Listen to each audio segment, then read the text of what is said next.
I don't say this often, but this game is absolute free money. This is like the sports book walking up to you and handing you a wad of cash. And welcome to Pocket Protection in association with TDR, brought to you by Bet99 Sportsbook. Every game starts at Bet99.com. We are responsible gambling. I'm Ryan Doyle. That is Steve Budin. Good to see you again, sir. Always a pleasure. Always a pleasure. Let's start off with the recap of the Thursday night game between the Tennessee Titans and the Green Bay Packers. Steve, are the Titans the most underrated team in the NFL? Well, I mean, I'm sure you can make the argument that they're underrated. At the end of the day, they lost their quarterback mid-season. You know, they fought to get him back. You know, they're kind of finding their identity with Henry, who got them through the mess, and then now being able to balance out that attack. So they're certainly better now than they were, but they were, a team that people had high hopes for heading into the season. So I think that anticipation of how good they were going to be was shocked. And then all of a sudden now they're playing back to what they thought they were going to be, initially. And listen, the only thing that isn't underestimated is when me and you were on the same side of a game, that game usually wins. We were both on Tennessee in that game, and we won. Yeah, and let's talk about that part of it, because we both said, and this is I'm watching this game last night. Okay, Titans go up 7-0. They have a good handle on things. Derrick Henry's running the rock. Everything is going in our direction. And I'm thinking to myself, we both said, to the word, to the man, that the wrong team was favored in this game. And God, were we ever right? And maybe I do like relishing in our own success a little bit here, but I mean, we nailed this. Yeah, well, I mean, the analysis was spot on by us, right? And it's great to start the week with a winner. Titans' best offensive game of the season, highest point total of the season. They had the most yardage as well. Tannehill finally got himself a fourth quarter touchdown. He had Austin Hooper for the second touchdown of the game. And I said they would have tried to achieve balance and not solely rely on Henry, and mission accomplished. Tennessee is dangerous with Henry as their biggest weapon, but not when he's their only weapon. And their Titans defense, I think, deserves a shout out as well. They erased the Packers run game completely, and even though Rodgers was good, he had no help. And after an 0-2 start, the Titans have now won 7 of their last 8 games, and the one was that loss in overtime against Kansas City. They're currently tied for the AFC lead with victories at 7, and they're once again a solid team. So the Packers are done. Yeah, the Packers are done. And I would just add, when you look at a team like Tennessee and think about this from a betting perspective, no team in the NFL is designed like them, which means you don't get a lot of looks at a team like the Tennessee Titans. The defense, the running game, they're just a different animal, just a different beast. As you start to get that playoff mentality, maybe future betting, have a long look, I believe, at the Tennessee Titans. Let's talk about the big news of the week. And I think when you talk about betting, man, the total on this game has gone up. It's gone down. It's a freaking roller coaster. The game's in Buffalo. Now they're under snow in Buffalo, so the game gets moved to Detroit, which now essentially is a neutral field game. Bills-Browns now playing in Detroit. Is this too much disruption to bet on a side here? Well, first of all, panic porn is out of control with weather these days. I mean, we used to have football games in snowstorms. What happened to that? Now it rains in Florida and people don't go to work. I mean, it's the craziest thing I've ever seen. But, I mean, look, stadium in Mexico is 7,200 feet above sea level. That's 2,000 feet higher than Mile High Stadium in Denver. That's huge. But I think it'll equally affect both teams, so no real advantage there. Let's just hope nobody drops dead from a heart attack and trying to avoid a snowstorm. You take people to the highest point stadium of the world and have them run around. And listen, do I think it's a good move to expand the reach of the NFL internationally? I do, but do I think Mexico City is a wide choice? I don't. Altitude sickness for athletes is real, and it can be deadly, especially for offensive linemen who, let's admit it, they're far from swimsuit models. So the only one that's going to benefit from the thin air is the kickers, because the ball will fly. Yeah, it's a very good point. Now, let's talk a little bit about flying balls. I don't know how I make that kind of segue, but, you talk about Mexico. World Cup's coming up this weekend. You got the first game kicking off on Sunday. It's a rarity to have it going against the NFL, the NBA, hockey. Usually the World Cup is this summertime outlier where we can all enjoy soccer for those who do. But from a betting standpoint, Is betting on soccer for chumps? Is it for amateurs? No. There's a whole business in Europe that relies on not just soccer, but rugby and cricket and all kinds of games. Well, I remember I was a bookmaker out in Costa Rica, and I had a big customer who bet me 150,000 a day in action. And he was, heading into the 11th week of the season, he was stuck, like he lost like 10 out of 11 weeks, just getting killed. And I don't normally never get on the phone with anyone, and I got on the phone with him, because back then we used to take bets over the phone. I know that sounds crazy. And I got on the phone with him, and I was like, "Hey man, you want me to give you the World Cup line?" And he said, "Steve-o, I don't know anything about soccer." I'm like, "Oh, okay, football it is." You know what I mean? Here he was losing 10 out of 11 weeks, and his only beef was he knew nothing about soccer. Clearly, he was a genius when it came to football. But for me, I think if you can gain an advantage with a handicapper or an analyst or someone that knows the game, I mean, you shouldn't overlook any opportunity in gambling. But if you're just for me, the entertainment factor is a big thing that I always preach to my clients and my customers and my friends.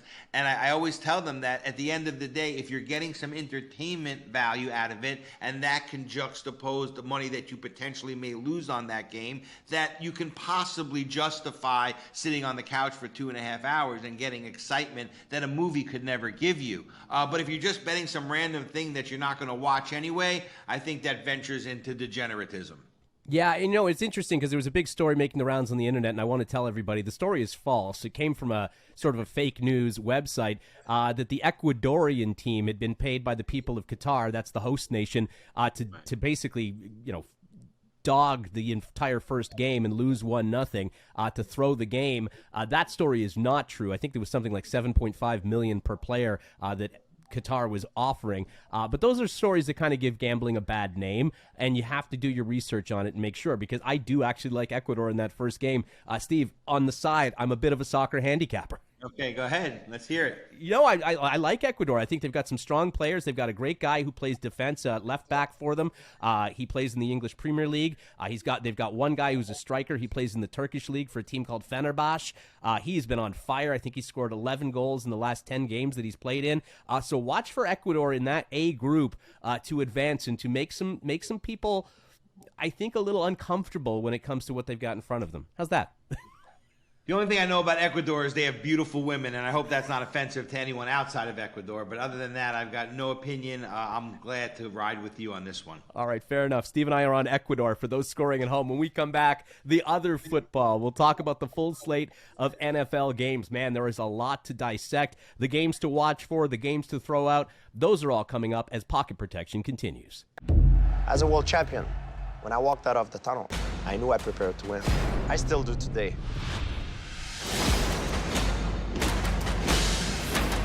Every game starts at Bet99.net. Welcome to Bet99.net, Canada's home for all your favorite free-to-play casino games, slots, live dealer tables, and progressive jackpots, including Mega Moolah. At Bet99.net, you could be a winner today. Welcome back to Pocket Protection in association with TDR, brought to you by Bet99 Sportsbook. Every game starts at Bet99.com. We are responsible gambling, the real meat of the show here, what a lot of people wait for each week, and we appreciate that. Our breakdown of NFL Sunday. This is now Week 11, if you can believe it. And we start with two teams who we've talked about a lot on this show for different reasons. This time around, the Chicago Bears +3 at Atlanta. The number here, Steve, is 49.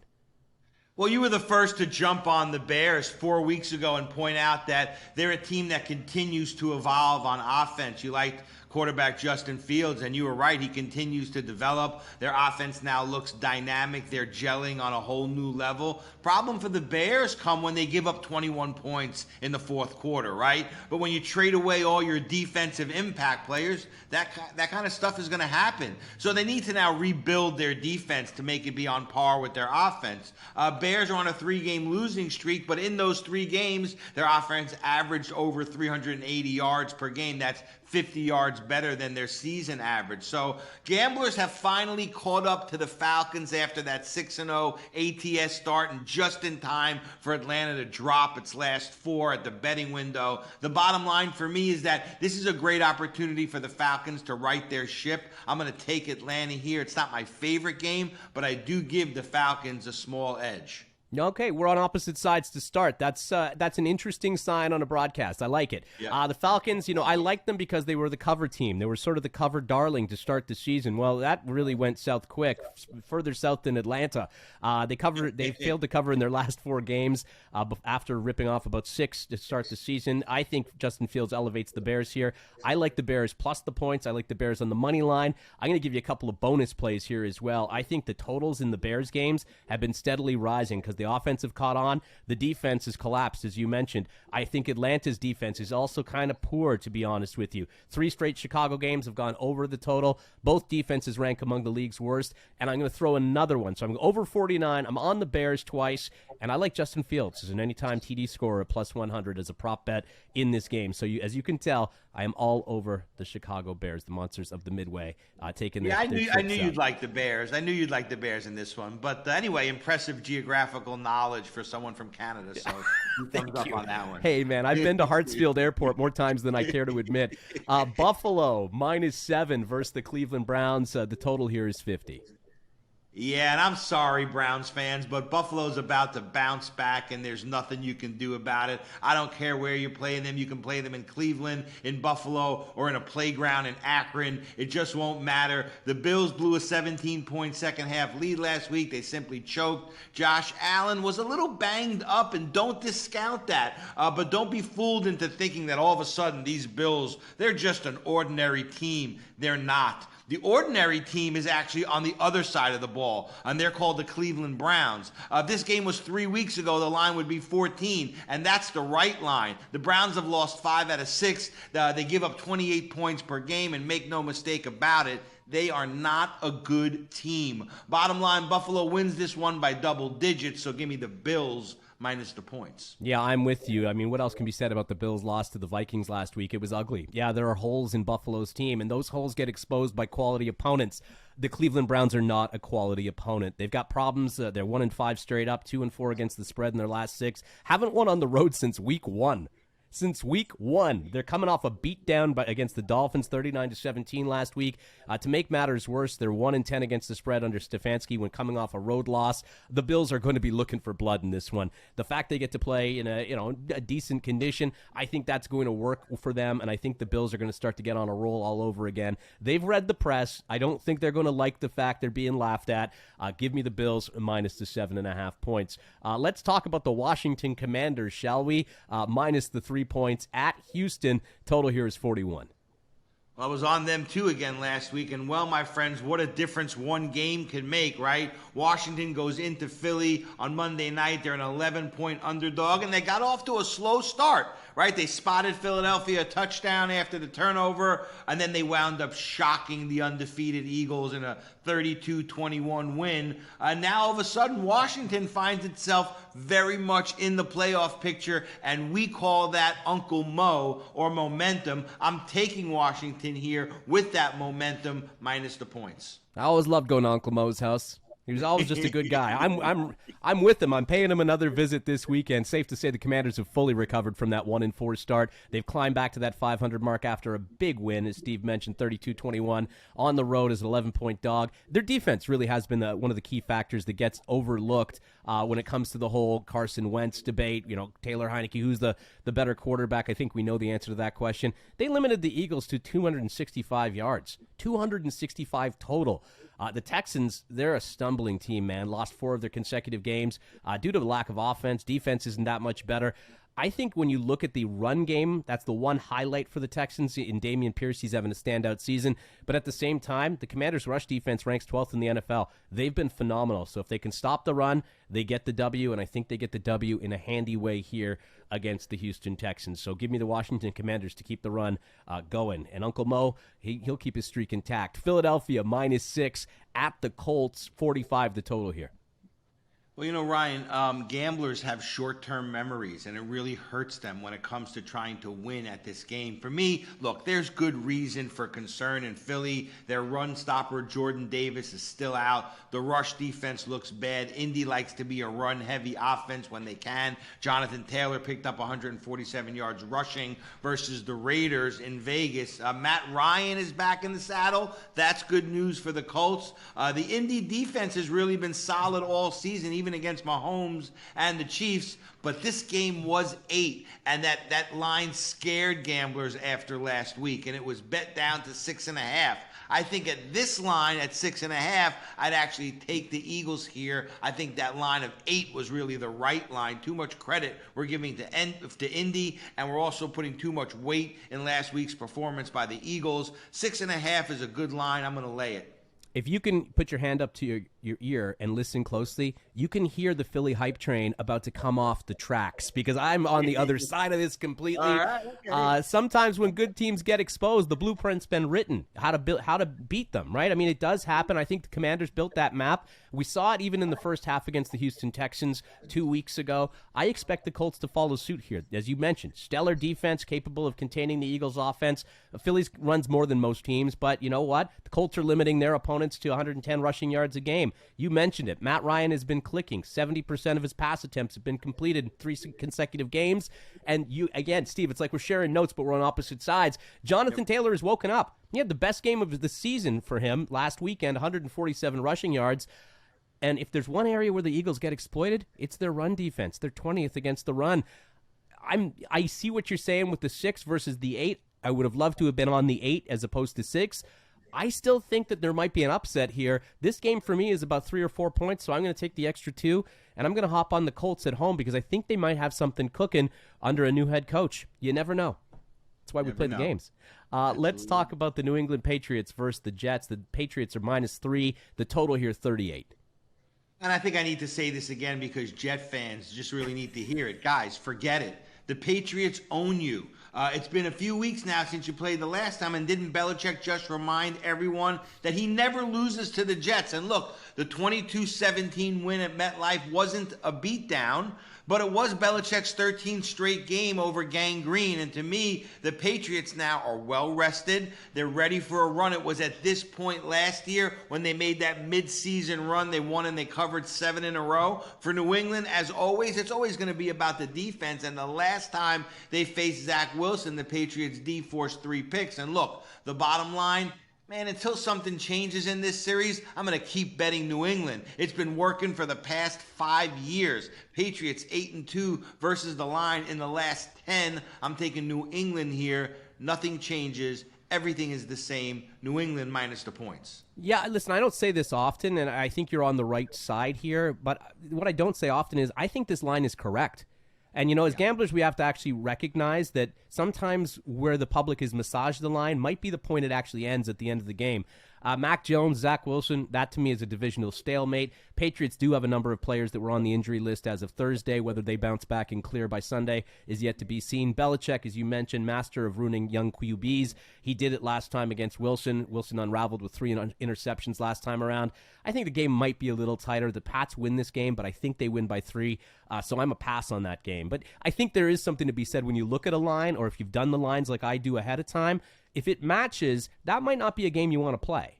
No, but if you like a team and you believe it's the right line, even if it's on 3 and you're not just scared of the line, you may want to do the thing I never really suggest doing, which is to buy a half a point up or down, believing that the game is really going to fall on 3. It may cost you a little bit more money, but if you win, it doesn't cost you any money. Actually, it makes you money. So it's just something to think about. Yeah, I would take out some fat stacks if this was -2.5 for the Patriots, because I do believe you'd be getting some value there.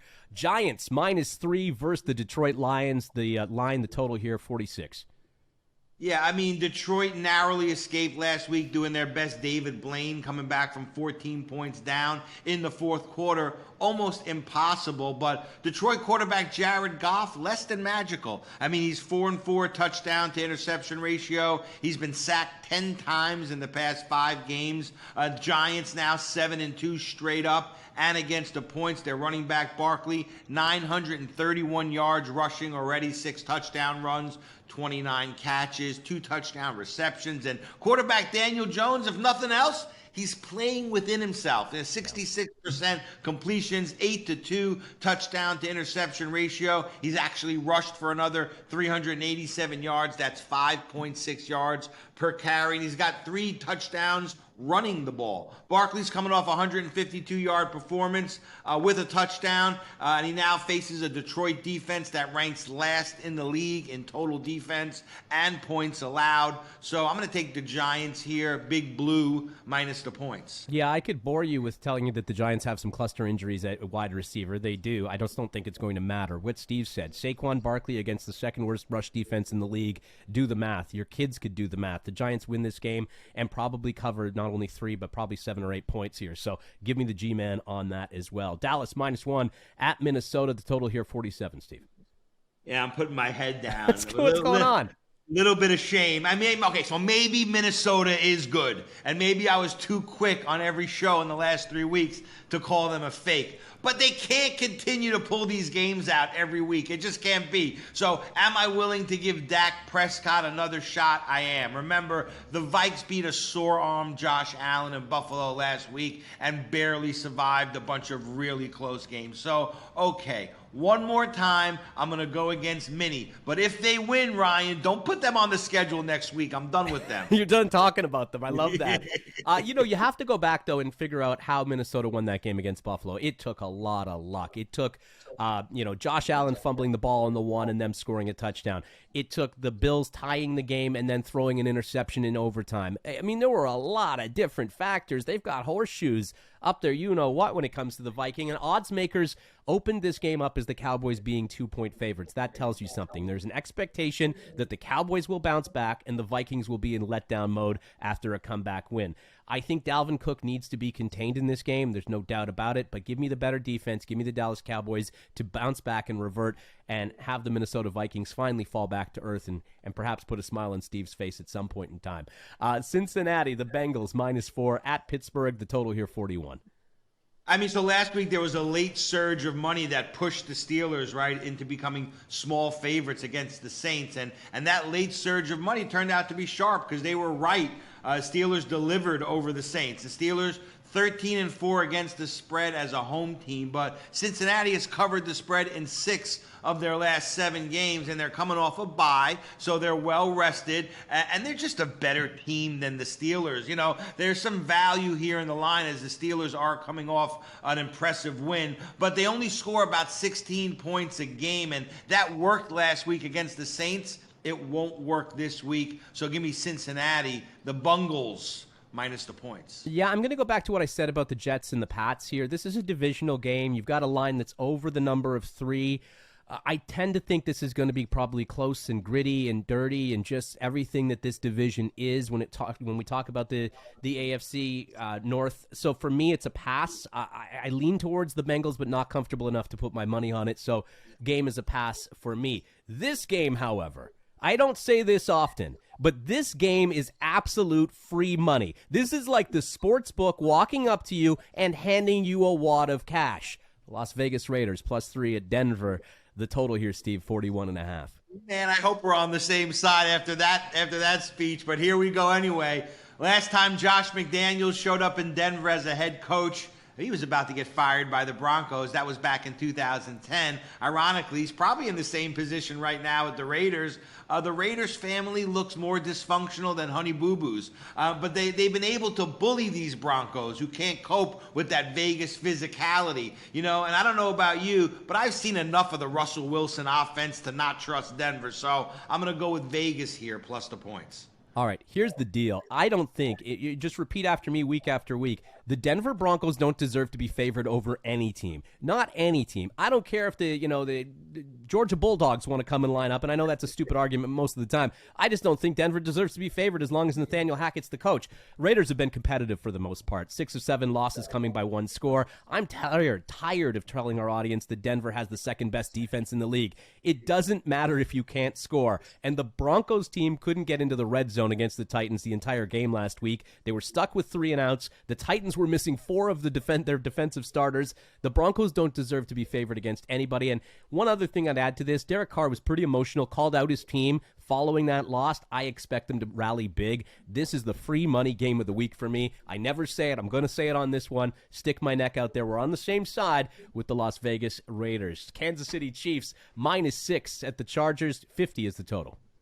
Well, the Chargers are literally the walking wounded, if not the walking dead. They've got so many injuries that they almost look like a scrub replacement team. The Chiefs, under a touchdown favorite, I mean, to me, that's a gift. I mean, are you worried about the Chiefs covering on the road? I'm not. The Bolts haven't covered in their last 3 at home. So to make matters worse, there might be more Chief fans than Charger fans, making this a de facto home game for KC anyway. Bottom line, Chiefs, for me, are a sleeper to go all the way this year. They've been up and down all season, but they have a chance to catch fire at just the right time, and they, better than anyone, know how important that is. I'm going to take the Chiefs here minus the points. Yeah, I'm with you, brother. Ineffective, inefficient, and unwatchable. That is the LA Chargers in a nutshell. Kansas City Chiefs roll them here. I don't think this is even going to be a contest. So as Steve said, the 6 is a gift of a spread in that it's not over the number of 7. The number is 7, however, with the San Francisco 49ers. A neutral field on this one against Arizona. The total 43.5. Your thoughts on this?